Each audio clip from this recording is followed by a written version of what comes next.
तो भट्ट साहब, ये आप लोगों ने कैंपेन नहीं करने दी यार। आप लोग पाकिस्तान तहरीक इंसाफ जो है उसको उससे कोई डरे हुए हैं?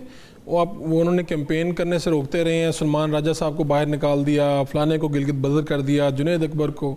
ये भट्ट साहब क्या चल रहा है? आप लोगों की मकबूलियत जो है वो तो आसमानों को छू रही। तो ऐसे में क्या ज़रूरत है इस तरह के काम करने की? आपने नहीं भी किया तो गवर्नमेंट तो वहाँ की कर रही है इस तरह।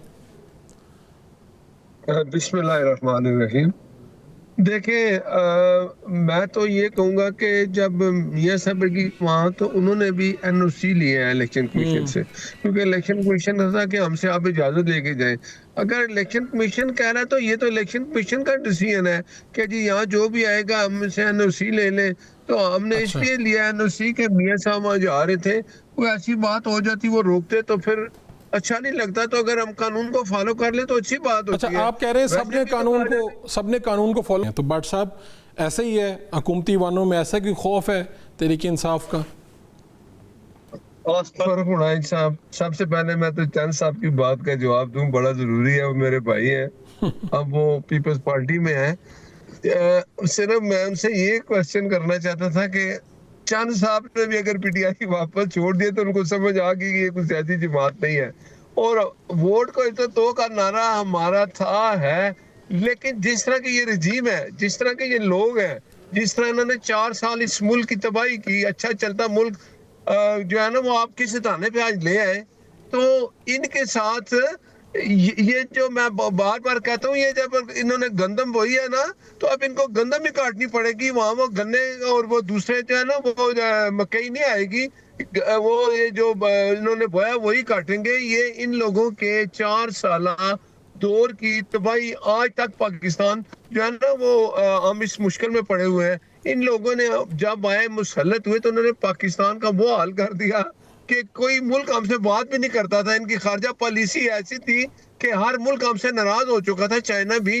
अब मैं एक बात आपको बताऊं कि ये कह रहे हैं कि जी यंग वोटर हमारा है सारा। ओ भाई, वोट आपको दे देगा ना, यंग वोटर को रोका तो नहीं है।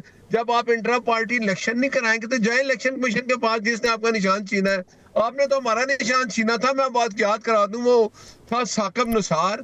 उसने, वो ऐसा शख्स था, उसको पता नहीं कैसे चीफ जस्टिस, उसका तो किसी ऐसी कूड़े के दान में उसको फेंकना चाहिए। उसने जब हमारे सेनेट के इलेक्शन थे, इनको याद करा दे जरा, तो मियां नवाज शरीफ साहब के साइन थे। उन्होंने कहा भाई नहीं नहीं नहीं, हमने तो आपको डिस्क्वालीफाई किया फॉर लाइफ, आपके साइन नहीं चलेंगे। हमें आजाद इलेक्शन लड़ना पड़ा सेनेट का। तो बात यह है कि जिस तरह के तरीके का आ रहा है अभी, ये आप एक वादा कर लें इधर, हम सारी सियासी जमातें, कि इलेक्शन के जो भी रिजल्ट आएंगे हम एक्सेप्ट करेंगे। जो हारेगा वो कहेगा मैं नहीं मानता। इलेक्शन कमीशन किसने लगाया था? और अब हम कह रहे हैं 2 साल से कि इलेक्शन कमीशन नया आना चाहिए। ये लोग बैठते नहीं, इनको इसकी परवाह नहीं, इनको इल्जामात लगाना है।